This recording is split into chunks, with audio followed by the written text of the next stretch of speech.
Assalamualaikum warahmatullahi wabarakatuh.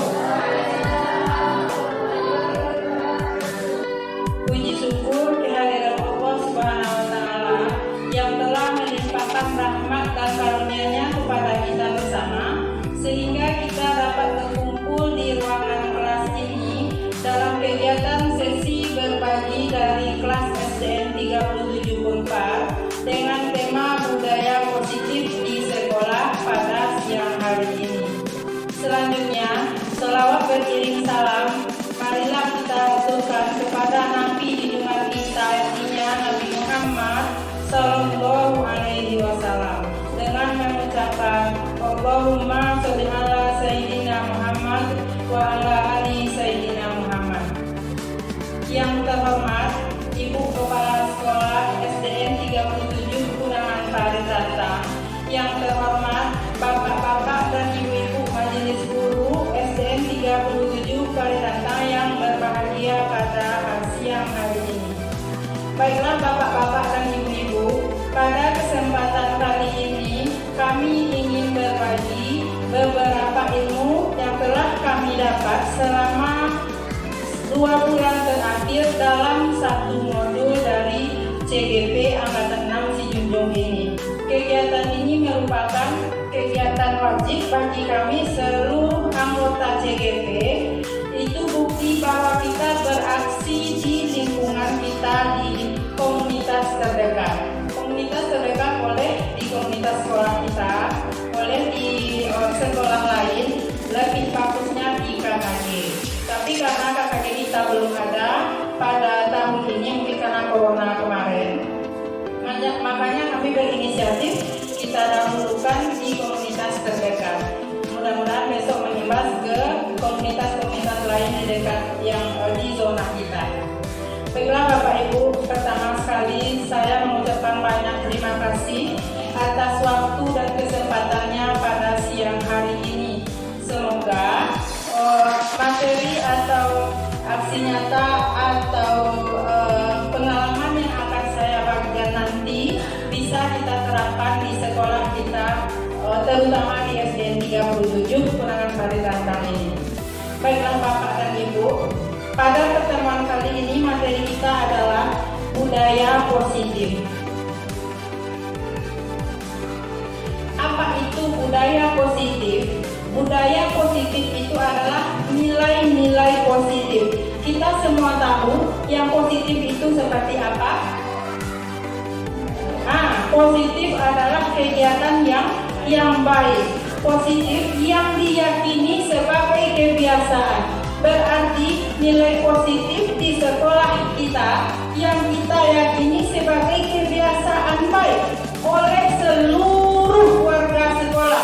Berarti di sini kita bukan hanya guru saja. Kalau warga sekolah, berarti kita melibatkan seluruh warga. Ada murid, ada guru, kemudian penjaga, termasuk ke yang bekerja di kantin. Itu semuanya wajib untuk membudayakan budaya positif ini di sekolah. Terkadang kita berpendapat budaya positif hanya untuk siswa saja. Salam sama guru, seperti mengucapkan salam. Dan terkadang pada zaman sekarang ini, jika kita kan ada yang piket ya Bapak Ibu di kantor, dan dapat kita menyapu di kantor pas anak lewat, apa tanggapan anak? Nyapu ya Bu? Keiklan anak. Berbeda sekali dengan zaman kolonial kita masih sekolah dulu. Ke kantor datang kok melihat guru menyapu, jawabnya guru. Berbeda. Jadi itulah fungsinya penanaman budaya positif ini di sekolah kita masing-masing. Kemudian yang membutuhkan konsistensi, berarti budaya positif ini, nilai-nilai positif yang kita tanamkan di sekolah membutuhkan konsistensi. Berarti mulai dari sekarang sampai besok tetap kita laksanakan konsisten. Kita tetap lakukan pada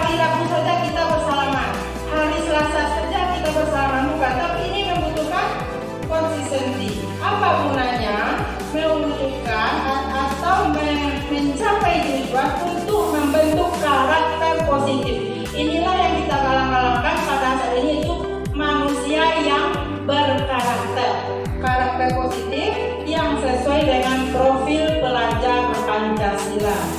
Profil pelajar Pancasila ini adalah yang pertama berkebudayaan, berkebinekaan global, kreatif, inovatif, dan gotong royong. Itulah yang akan kita katakan dengan budaya positif ini.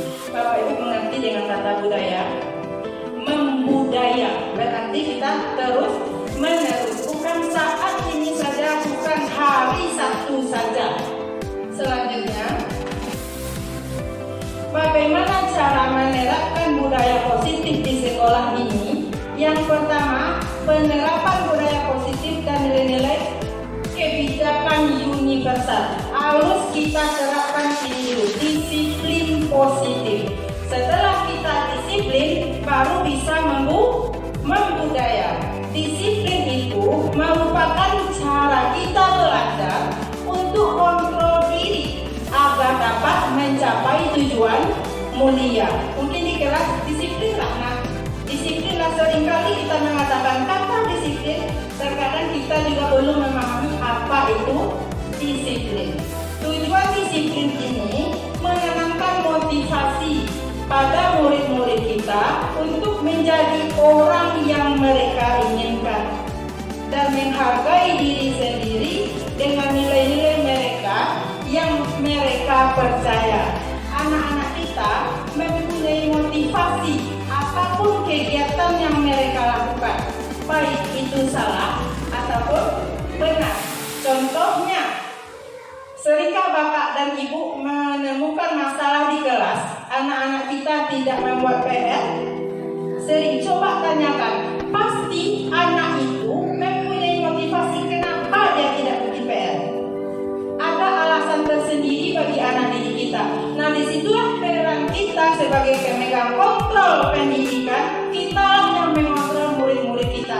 Kira-kira kebutuhan apa yang belum kita penuhi atau yang belum terpenuhi oleh murid kita tadi. Itulah tugas kita Bapak dan Ibu di sekolah. Memang berat, tapi kita bisa berperan di luar orang tua mereka. Selanjutnya, apa itu kebijakan universal? Kebijakan itulah sifat positif manusia yang merupakan tujuan mulia yang ingin dicapai oleh setiap individu. Mengapa universal? Nilai kebijakan ini apapun itu yang akan kita terapkan terlepas dari perbedaan sosial, budaya, agama, dan kultural lainnya. Apapun yang telah kita tetapkan sebagai budaya positif harus dipatuhi oleh semua. Itu makanya disebut dengan kebijakan universal. Jadi semuanya harus ikut dengan disiplin tersebut. Selanjutnya, contoh. Ini yang saya katakan tadi, penerapan disiplin positif itu harus mulai dari diri kita sendiri. Anak-anak kita cenderung mencontoh dan mendengar. Jadi contoh kali ini hanya sedikit contoh Bapak Ibu sudah sering kita lakukan di kantor. Sebelum datang ke sekolah sudah sering kita lakukan ya. Ini hanya contoh satu contoh saja. Ingin anak kita bersalaman, satu kita yang mencontohkan terlebih dahulu. Kepingin anak kita berbicara ramah, lemah lembut, kita yang mencontohkan terlebih dahulu. Jika tidak, sekali saja anak-anak kita mendengar kita berbicara, maka dia akan mencontoh. Jika itu menurutnya bisa melampiaskan emosi mereka keluar. Jadi kita memang sangat hati-hati ya Bapak Ibu, karena tujuan kita adalah menciptakan pendidik dengan profil pelajar Pancasila. Selanjutnya, memahami teori motivasi. Untuk menerapkan budaya positif di sekolah, kita harus memahami teori motivasi. Menurut Ian Bosen, apapun yang kita lakukan, termasuk anak, punya motivasi, punya alasan apa dan mengapa. Yang pertama, motivasi itu adalah untuk menghindari ketidaknyamanan atau hukuman. Contoh, anak kita bikin PR atau kita, misalnya kepala sekolah, besok Bapak Ibu peraturan kita tetapkan guru-guru di kantor, tidak anak-anak saja. Nanti anak yang terlambat begini, anak yang terlambat begitu. Sekarang saya sebagai kepala sekolah ingin menerapkan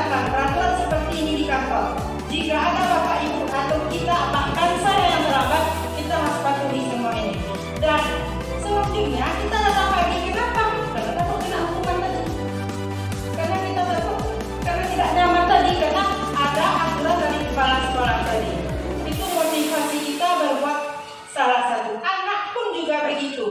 Mereka membuat PR dengan bela PR, besok pasti gue akan bela, pokoknya ditulis. Kan ada yang seperti itu, motivasi anak. Saya pun pernah melaksanakan itu. Gue salah tugas, bapak tuh gak bela. Pernah saya pribadi pernah. Jadi itu termasuk motivasi. Tujuan kita berbuat sesuatu. Yang kedua, motivasi seseorang itu adalah mendapatkan imbalan. Kalau datang pagi, dapat bintang C. Kalau datang cepat, dapat nilai kor. Kalau datang cepat, nanti ditulis di buku sikap disiplin waktu. Itu namanya untuk mendapatkan imbalan atau penghargaan. Oh, pintar anak ibu, disiplin datang pagi. Itu contoh motivasi yang kedua. Kita pun seperti itu, kadang dipuji di atasan, dipuji di kawan, berbuat begini dan begitu. Itu namanya motivasi kita untuk mendapatkan imbalan. Yang terakhir, disinilah tugas kita sebagai pengontrol murid memposisikan diri mereka itu untuk menjadi orang yang mereka inginkan dan menghargai sendiri dengan nilai-nilai yang mereka percaya. Contohnya, saya datang pagi karena tanggung jawab saya seperti itu. Saya membuat PR karena sudah tanggung jawab saya memang harus membuat tugas. Jadi bukan karena ingin menghindari hukuman atau ketidaknyamanan di kelas, bukan hanya ingin mendapatkan imbalan atau penghargaan dari gurunya. Itulah posisi kita Bapak Ibu, pemegang kontrol bagi anak-anak kita di dalam kelas, supaya mereka memotivasi diri mereka untuk menjadi orang yang mereka inginkan dan menghargai diri sendiri dengan nilai-nilai yang mereka percaya. Sampai di sini ada pertanyaan Bapak Ibu.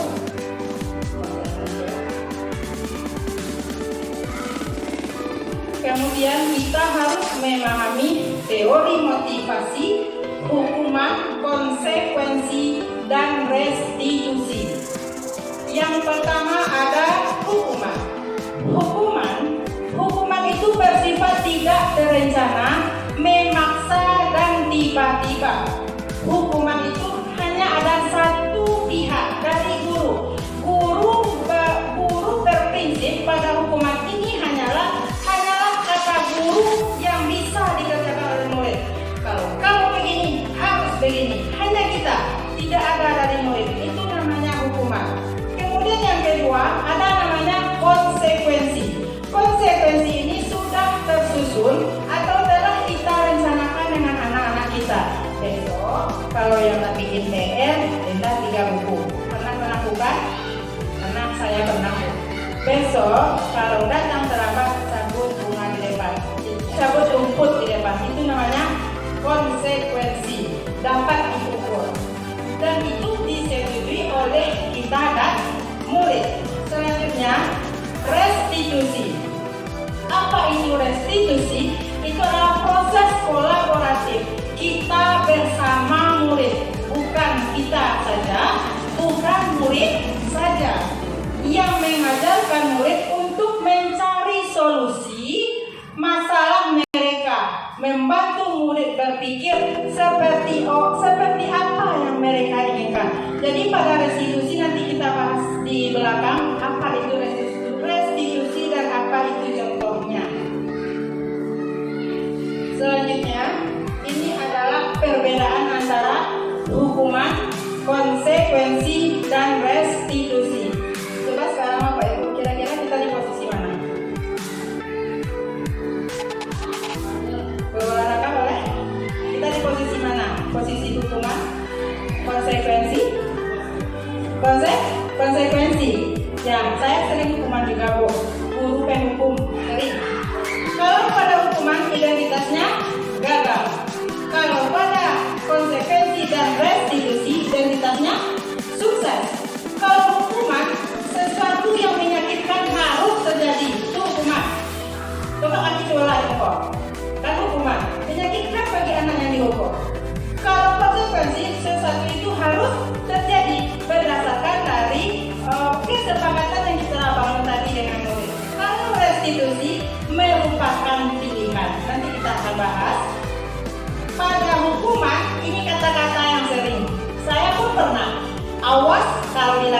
dia.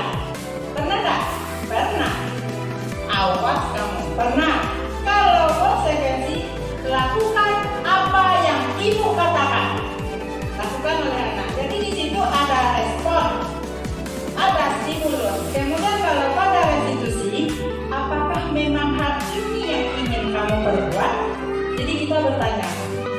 Iya, dibicarakan. Restitusi ini kolaboratif. Kemudian kalau hukuman bersifat paksaan, harus. Kalau pada konsekuensi ada stimulus, ada respon. Ketika kamu begini, harus begini. Itu namanya stimulus. Kalau pada restitusi, nanti kita kembali ke teori kontrol. Yang bisa saya jelaskan selanjutnya.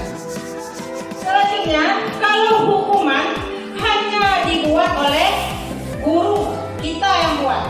Kalau konsekuensi dibuat oleh guru dan murid.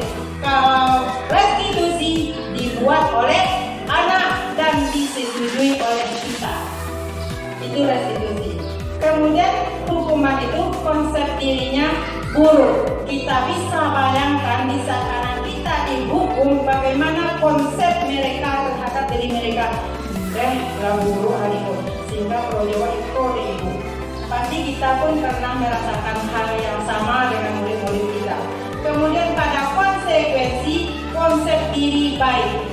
Kalau pada restitusi, konsep dirinya kuat. Itu perbedaan antara identitas pada hukuman, konsekuensi, dan restitusi. Silakan Bapak Ibu, mungkin ada penerapan yang lain di kelas selain dari hukuman, konsekuensi, restitusi, atau bagaimana Bapak Ibu? Ya, silakan Ibu.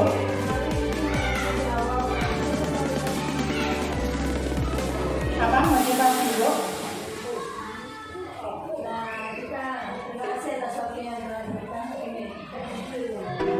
Lagi terima kasih atas waktu yang telah diberikan untuk memberikan pertanyaan dari materi yang telah Ibu sampaikan tadi. Kami tertarik dengan motivasi.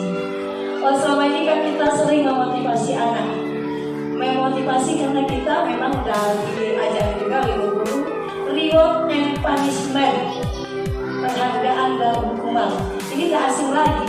Nah, kira-kira di materi Ibu yang hari ini, bagaimana pendapat Ibu tentang yang telah kita lakukan ini, motivasi tadi, reward and punishment? Ya, motivasi dan hadiah dan penghargaan dan hukuman. Ya, reward, penghargaan, punishment, hukuman. Terima kasih, mudah-mudahan dapat dijelaskan. Terima kasih Ibu. Itu juga sering saya lakukan juga di kelas, penghargaan. Jadi kita harus saya bisa. Kemarin itu penghargaan juga waktu lokal karya jeruk, satu penghargaannya.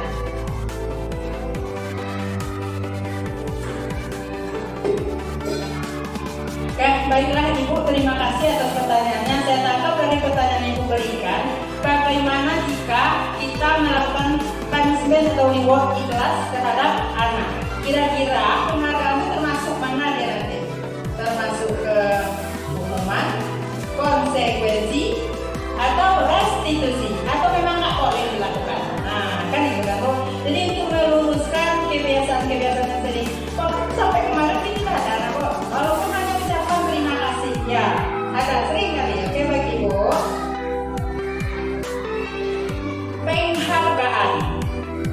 Penghargaan ternyata itu sama dengan menghukum.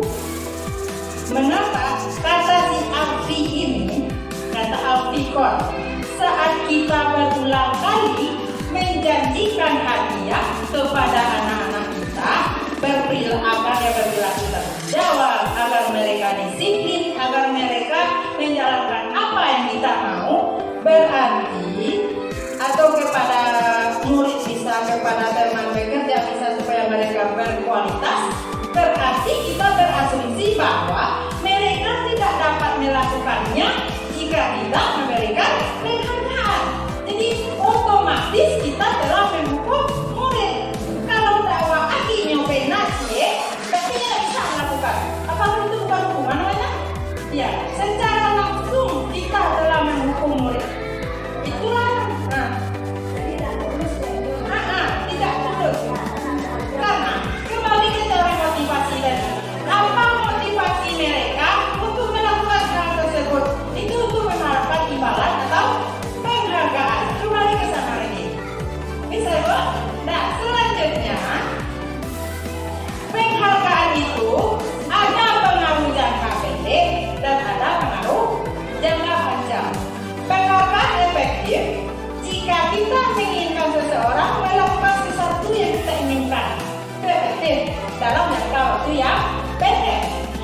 Jika kita menggunakan penghargaan lagi dan lagi, maka orang tersebut akan bergantung pada penghargaan yang kita berikan.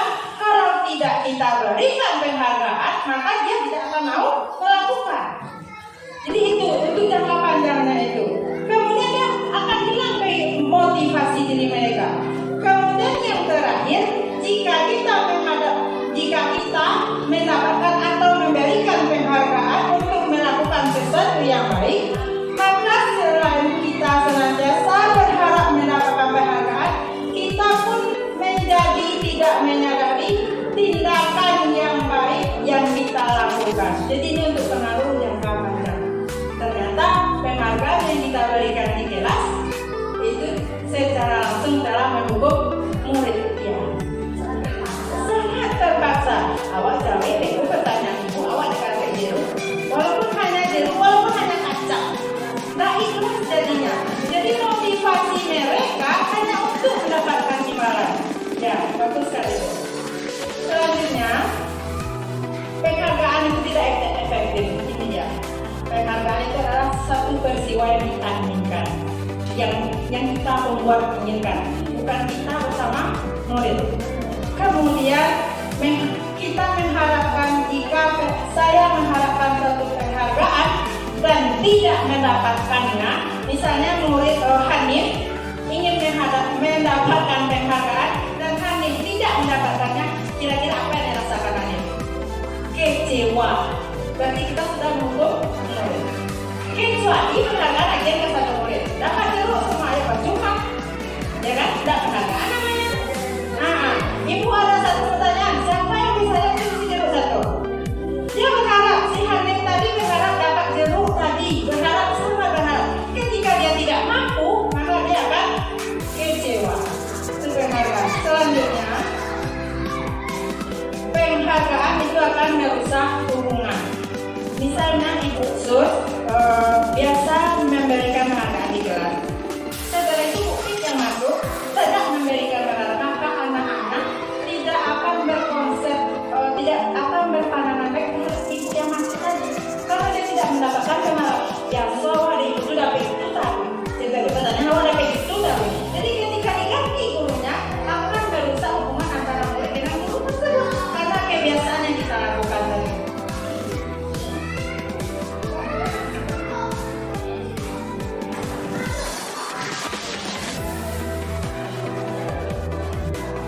Kemudian yang tak kalah pentingnya, jika seseorang yang tidak pernah mendapatkan penghargaan yang kita berikan, mereka otomatis akan berhenti mencoba. Awak ada mendapat tahu?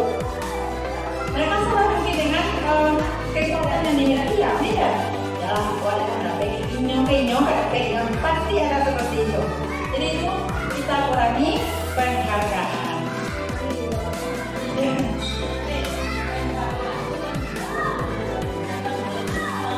Boleh, boleh. Kalau berupa itu namanya psikologis, iya verbal itu boleh. Kalau berupa benda tadi berarti anak itu mengharapkan dia memiliki apa yang kita berikan tadi. Di saat dia tidak sanggup, maka dia akan kecewa. Padahal dia sudah berharap, itu maksudnya penghargaan itu. Jangan pakai benda, tetap kasihkan aja uang. Boleh. Tepuk tangan atau tepuk sukses, ya kan? Itu boleh. Itu bisa juga untuk motivasi belajar selanjutnya. Boleh Bapak Ibu. Selanjutnya, untuk menerapkan budaya positif tadi, kita harus menerapkan keyakinan kelas. Keyakinan kelas ini kita buat di dalam kelas bersama anak-anak dan yang menentukannya anak. Keyakinan kelas apa pertama itu anak, bukan? Apa keyakinan kelas kita pertama? Apa keyakinan kelas yang akan kita lalui? Jadi kita buat bersama anak. Ketika anak berbuat sesuatu, maka kita akan kembali kepada keyakinan kelas yang kita buat.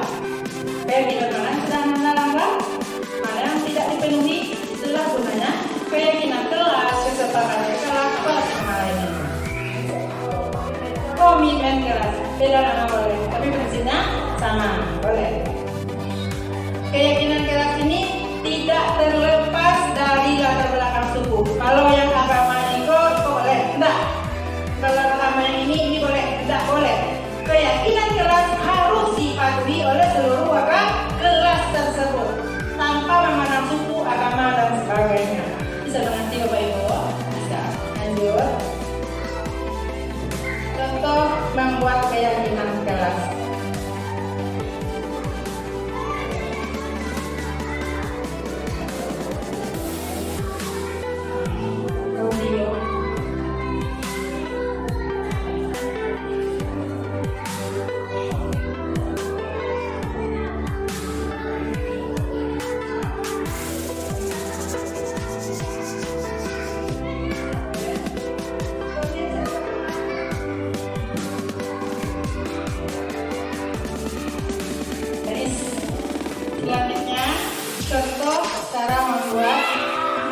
kelas.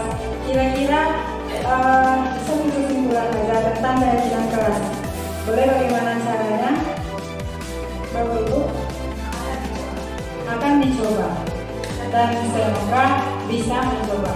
Coba kira-kira satu ada kesimpulan tentang bagaimana cara membuat keyakinan kelas ini yang harus kita perhatikan. Satu saja. Harus ada melibatkan anak. Melibatkan anak. Ya, terima kasih Ibu. Bagus sekali, terima kasih. Dalam keyakinan kelas ini, satu yang harus kita hindari adalah tidak boleh memakai kata-kata negatif. Tidak boleh. Tidak boleh membuang sampah sembarangan. Hilangkan kata tidaknya. Jagalah kebersihan. Tidak boleh berkata kasar. Hilangkan kata tidaknya. Berkatalah sopan dan santun. Jadi dalam membuat keyakinan keras, kita hindari kata-kata yang negatif. Selanjutnya, cara yang keempat itu memahami kebutuhan dasar manusia dan dunia berkualitas. Kita punya kebutuhan Bapak dan Ibu. Kita siapapun, manusia punya kebutuhan. Yang pertama, kebutuhan bertahan hidup. Kebutuhan bertahan hidup ini erat kaitannya dengan kebutuhan pokok, yaitu apa kebutuhan pokok kita? Makanan, tempat tinggal, pangan, sandang, dan papan. Yang kedua ada rasa kasih sayang dan diterima. Kemudian penguasaan, kebutuhan pengakuan atas kemampuan yang kita miliki. Kemudian kebutuhan kebebasan atau merdeka akan pilihan. Yang terakhir yaitu kesenangan, kebutuhan untuk kita merasa senang. Ini contoh kebutuhan. Ibu guru bilang, aku tidak boleh bersenandung sewaktu mengerjakan tugas. Katanya kelas harus tenang, tidak ada suara, kan gak seru. Ada yang menurut kita sudah selesai. Itu berarti kita tidak memenuhi kesenangannya. Berarti kita kebutuhan si anak ini yang tidak kita penuhi adalah kebutuhan akan kesenangannya bernyanyi. Jadi kita harus melakukan itu mulanya nanti pembelajaran berdiferensiasi. Anak yang bernyanyi seperti apa? Kesenangan. Iya, itu yang akan kita layani Bu. Bagus. Selagi tidak mengganggu. Karena kan dia nyanyi dong, kenapa yang lain? Yang kedua, terima letak kasih sayang. Ibu guru tidak menyapaku hari ini, padahal aku udah pakai jari rambut baru. Itu berarti si anak tadi menginginkan kasih sayang dan rasa diterima. Jadi ke anak koyo berhamba. Kita berawal ke anak, bukan ke kita, tapi ke anak. Kemudian kebebasan. Aku bosan selama saya belajar cuma itu aja dengan ibu guru aja, bosan. Berarti kita harus memenuhi kebutuhan kebebasannya. Itulah gunanya kita sebagai pendidik merancang pembelajaran sekreatif mungkin agar tidak terjadi kata ini. Mungkin bisa dengan reward boleh lagi dari aku breaking news ice breaking. Nah ini gunanya kebebasan. Jadi dia terasa ya. Kemudian yang terakhir aku sebel, gambarku tidak rapi, malah ibu tunjukkan ke teman-teman di depan kelas. Itu berarti penguasaan atau rasa kemampuannya terhadap menggambar tidak terpenuhi oleh sikap kita tadi. Jadi Bapak Ibu, apapun yang dibuat anak kita terima, itulah kemampuannya. Jadi di situ nanti kita menerapkan pembelajaran berdiferensiasi. Anak yang hobi menggambar ini, anak yang hobi menyanyi begini.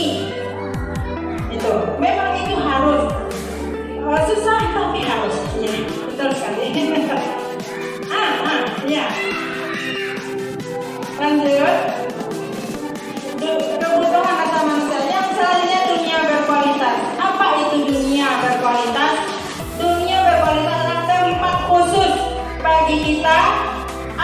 murid di mana dia pada tempat tersebut menyimpan gambaran representasi dari semua yang mereka pikirkan. Sarannya adalah dunia berkualitas ini sangat baik bagi kita, setidaknya memenuhi satu kebutuhan dasar yang ingin penuhi. Contohnya kebutuhan kesenangan tadi, kebebasan, rasa diterima, harus ada itu salah satu. Baru kita sebut itu adalah dunia berkualitas. Anak-anak kita akan menganggap kelasnya dunia berkualitas jika kita memenuhi kebutuhan mereka tadi.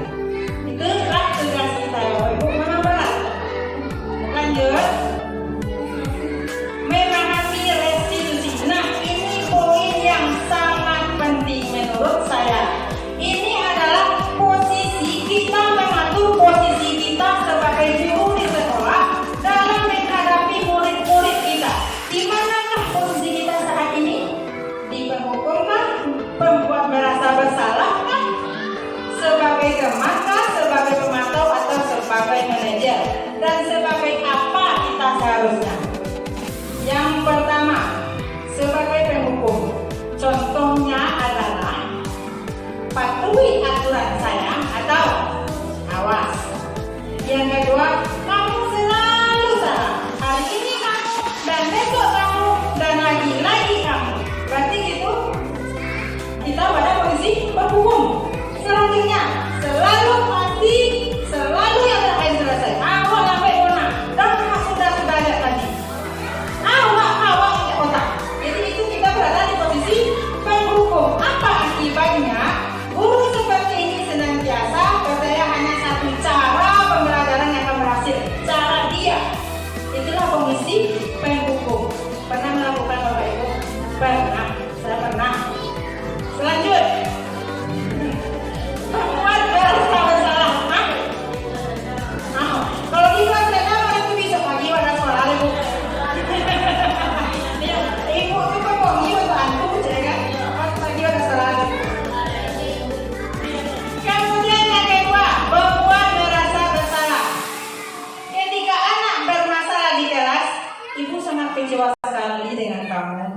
Berarti itu kita membuat dia merasa bersalah. Berapa kali ibu harus memberitahu kamu ya tentang hal yang sama? Nah, kemudian yang ketiga, gimana coba kalau orang tua kamu mengetahui ini, kalau nenek kamu mengetahui ini, kamu berbuat begini, apa kamu tidak kasihan? Sering tak melakukan itu? Sering kali. Pada posisi ini, murid akan memiliki pemilihan diri yang buruk terhadap dirinya. Bayangkan dia sedang mengecewakan orang tua. Kalau dia tinggal dengan neneknya, dia sedang mengecewakan neneknya, sedang mengecewakan gurunya.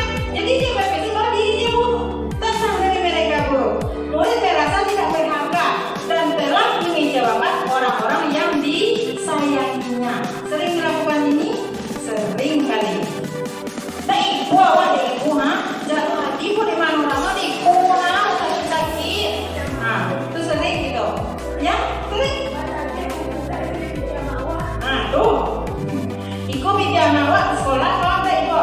Tak tahu yang nama awak yang cikojo. Pagi-pagi sonjo malam ada pembantu kita. Nah, lanjut. Sebagai teman, ini sering juga. Apa ungkapan sebagai teman? Ayo bantulah, demi ibu ya. Nah, tuh ya kan? Kemudian ayo ingat tidak bantuan bapak semuanya apa? Apa yang telah ibu lakukan? Jangan kecewakan ibu. Iya sekali. Kemudian ya sudahlah, kali ini tak apa-apa. Nanti ibu bereskan. Tidak boleh sama sekali kita sebagai teman. Hal negatif dari posisi teman ini adalah bila suatu saat guru itu tidak mampu membantu murid, maka murid itu akan berkata, saya pikir ibu teman saya, kok begini? Nah, itu jadinya.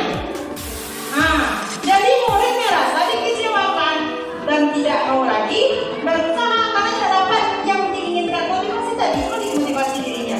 Dia hanya mengatakan gimana dari gurunya. Nah, jadi posisi mana yang benar ya? Lanjut. Sebagai pemantau.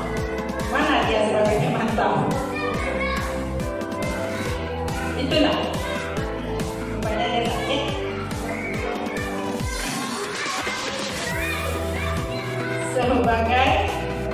Sebagai pemantau, maaf ya Bapak Ibu, karena kita bekerja dalam jaringan yang seperti itulah.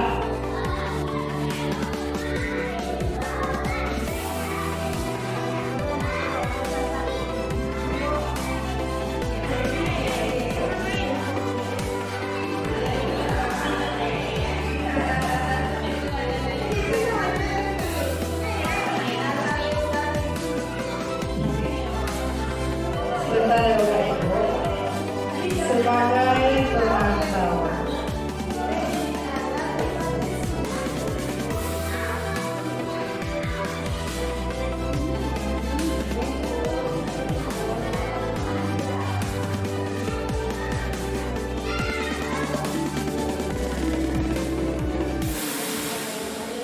Nah ini yang sebagai pemantau. Maaf Bapak Ibu, ini sebagai pengamantau.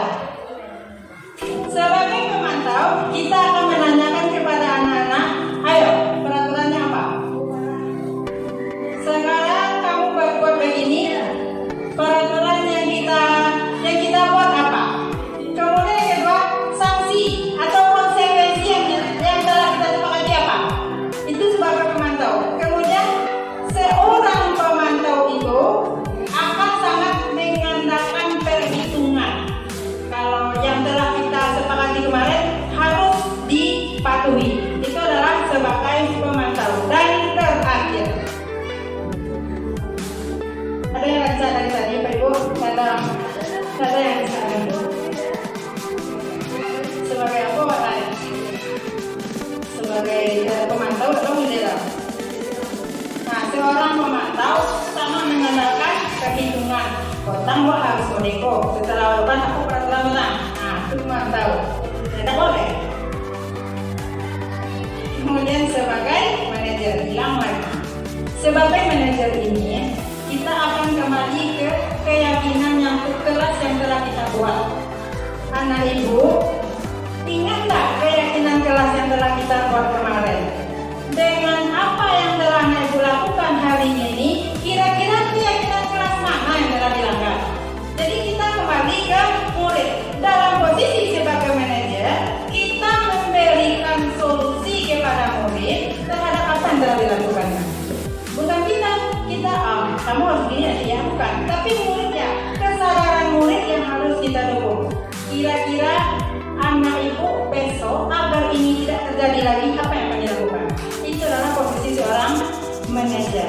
Posisi manajer ini telah melalui mulai dari posisi penghukum tadi Bapak Ibu. Sudah pernah menghukum, sudah pernah memberikan merasa bersalah, sudah menjadi pemantau, dan sudah berusaha menjadi teman yang baik-baik anak. Barulah kita yang terakhir berada pada posisi manajer. Itulah gunanya nanti Bapak Ibu, keyakinan kelas yang telah kita buat. Iya, itu. Contoh penerapan sebagai manajer. Mudah-mudahan dapat jelas lagi.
menerapkan sebagai manajer. Lantas kita tanyakan kepada anak, apa yang belum dipenuhi keyakinan keras yang kita buat kemarin.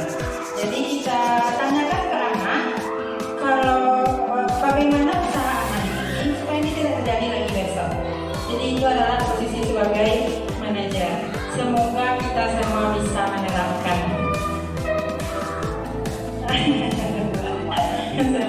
Selanjutnya yang terakhir, menerapkan segitiga restitusi. Ini adalah dilakukan oleh seorang manajer tadi.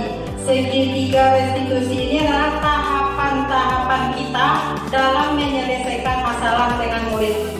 Itu yang dilakukan oleh manajer. Tahapan yang pertama adalah menstabilkan identitas, kemudian memvalidasi tindakan yang salah, kemudian menanyakan keyakinan. Keyakinannya dimaksud adalah kesepakatan kelas. Bagus. Lanjut. Ini contoh menstabilkan identitas. Kok heran ya, tidak bisa lambat muncul.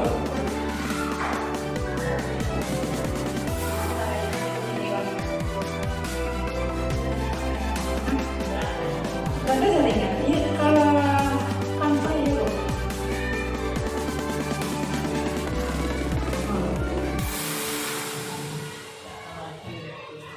apa ya?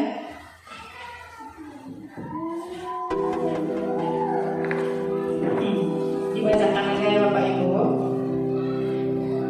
Pada tahap menstabilkan identitas, kita boleh menanyakan kepada anak-anak murid kita yaitu yang pertama, ketika anak-anak kita berbuat salah, tindakan kita yang pertama adalah tidak apa-apa, berbuat salah itu adalah hal yang wajar. Manusia tidak ada yang sempurna. Itu boleh kita katakan.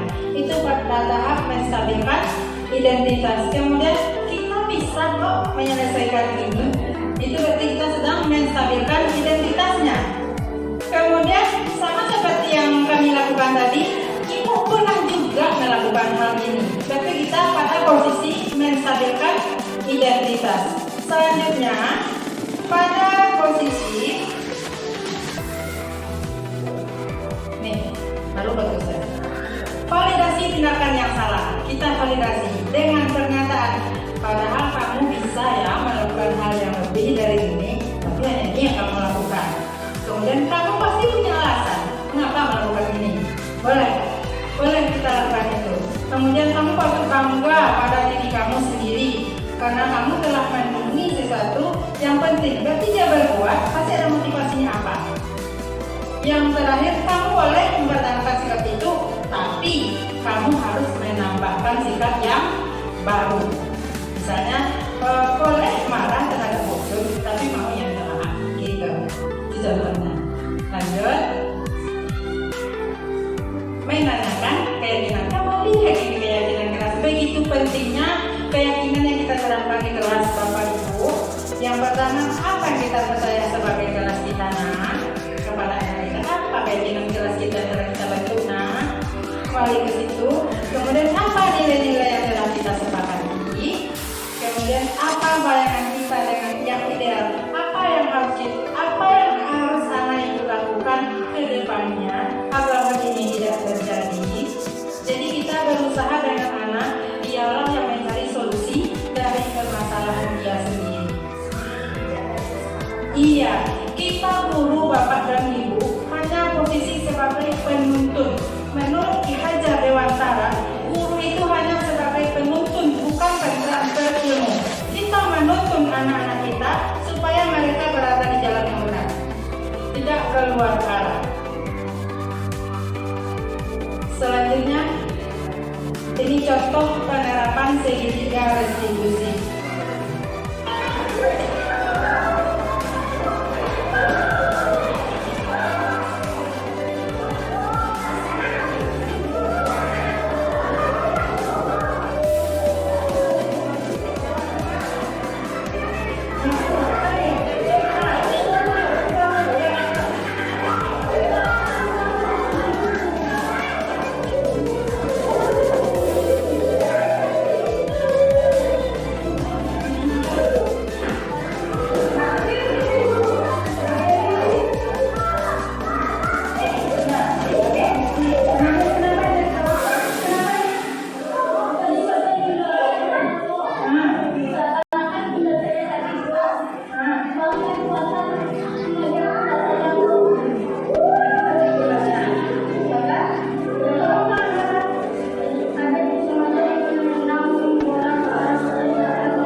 segitiga restitusi.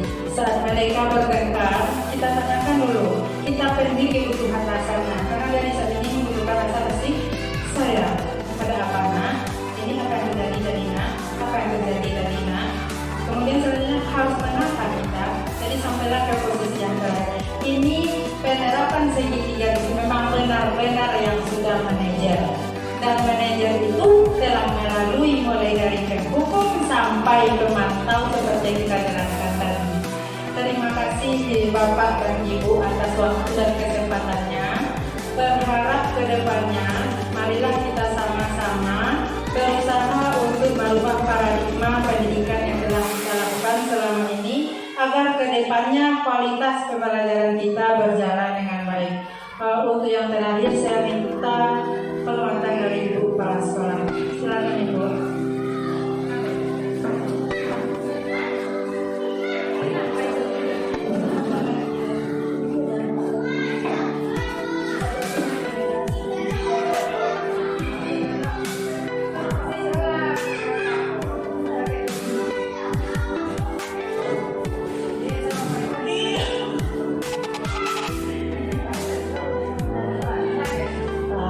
Assalamualaikum warahmatullahi wabarakatuh. Pertama dan utama sekali kami juga mengucapkan terima kasih atas ilmu yang diberikan oleh guru CGP. Tepuk tangan dulu untuk guru CGP kita. Langsung saja ya Bapak Ibu. Sebenarnya seperti yang dibilang oleh guru CGP tadi, kita ASN maupun yang non ASN yang sudah masuk ke lingkungan pendidik itu kita sebenarnya merupakan seorang pelayan. Nah, tugas kita sebenarnya itu melayani. Nah, tentu kita melayani anak didik kita dengan penuh kasih sayang, dengan bahasa yang lembut. Yang namanya anak-anak kita tujuannya ke sekolah itu ingin belajar. Nah, belajar itu tentu nanti ada perubahannya dari yang tidak baik menjadi baik, dari yang tidak tahu menjadi tahu. Dan tentu kita mendidik anak-anak kita dengan kasih sayang, dengan kata-kata yang sopan. Nah itu. Kemudian sepertinya tadi kesepakatan kelas itu memang penting. Sebenarnya kesepakatan kelas ini tidak sekarang saja mungkin adanya. Mungkin ilmu itu namanya kan dari dulu itu sudah ada, tapi sekarang mengingatkan kembali kepada kita. Karena saya sendiri dulu pada tahun 2018 waktu mengajar di SD 15 Baru. Nah, itu saya juga sudah membuat itu.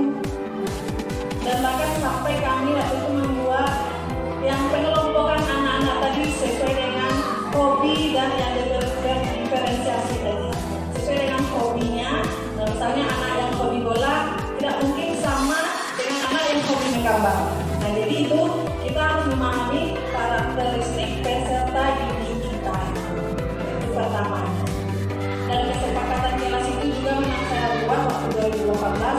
Nah, itu saya dapat ilmunya karena baru pertama bergabung dengan komunitas guru belajar Junjung itu.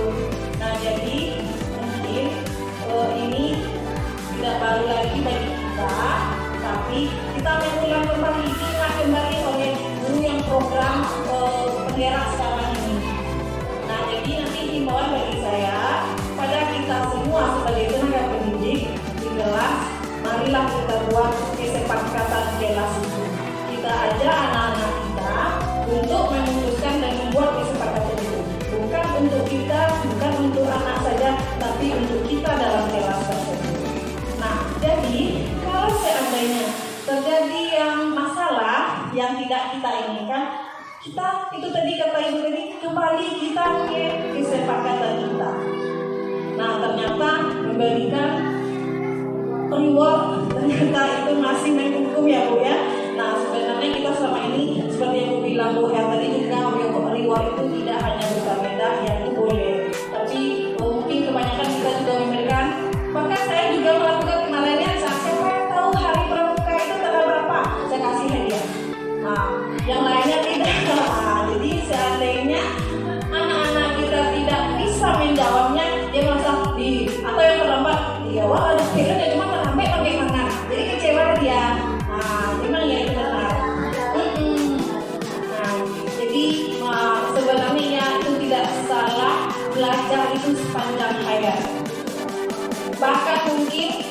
Bahkan ada pepatahnya, tuntunlah ibu sampai ke negeri Cina atau sampai ke liang lahat. Orang yang mau meninggal aja wajib untuk belajar. Nah, jadi marilah kita, apalagi kita seorang guru, seorang tenaga pendidik, benar-benar harus kita belajar. Jadi memang tidak kita aja bilang sama anak, nah, rajin belajar, baca buku. Nah, oke. Enggak hanya anak saja, kita juga memang harus wajib. Bahkan mungkin saya sebagai kepala sekolah tidak mengajar lagi mungkin, tapi juga saya tetap wajib belajar.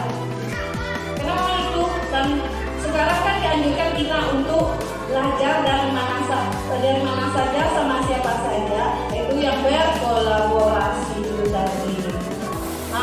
Jadi jangan malu kita bertanya. Saya juga tidak malu-malu kalau saya tidak bisa atau tidak mengerti, saya bertanya pada ibu-ibu yang paham. Nah, itu yang namanya tadi kita berkolaborasi. Jangan ada rasa misalnya malu untuk belajar, tapi malulah jika tidak mau belajar. Nah, jadi harapan saya atau harapan kita bersama, semoga pembelajaran khususnya di sekolah kita lebih baik lagi dan bisa kita menghasilkan anak didik yang benar-benar sesuai dengan harapan kita. Nah, kita kan punya anak juga ini, pasti kita inginnya yang terbaik buat anak kita. Nah, seperti itu juga kita pendidik anak-anak atau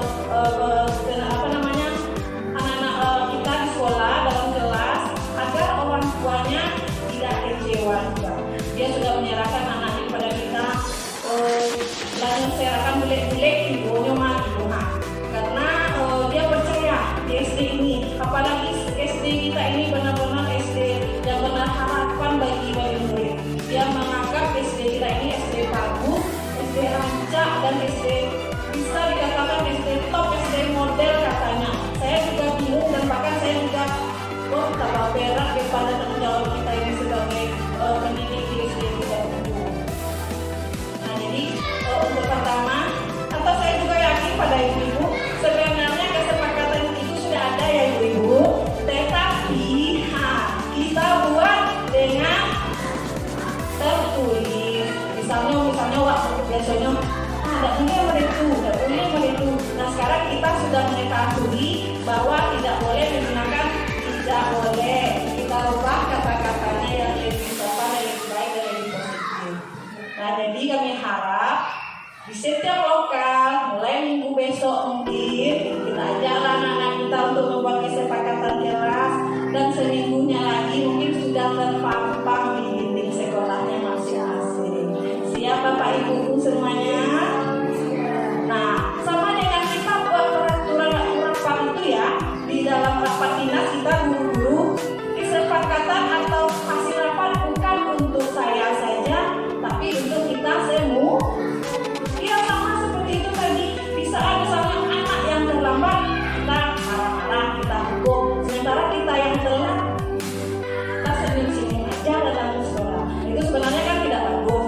Nah, jadi kalau kita membuat peraturan, buatlah untuk kita semua. Bahkan kalau ada yang melanggar, laksanakan seperti konsekuensi yang kita mau. Mungkin hanya itu yang dapat saya berikan. Mohon maaf kalau ada kekurangan. Saya akhiri dengan assalamualaikum warahmatullahi wabarakatuh.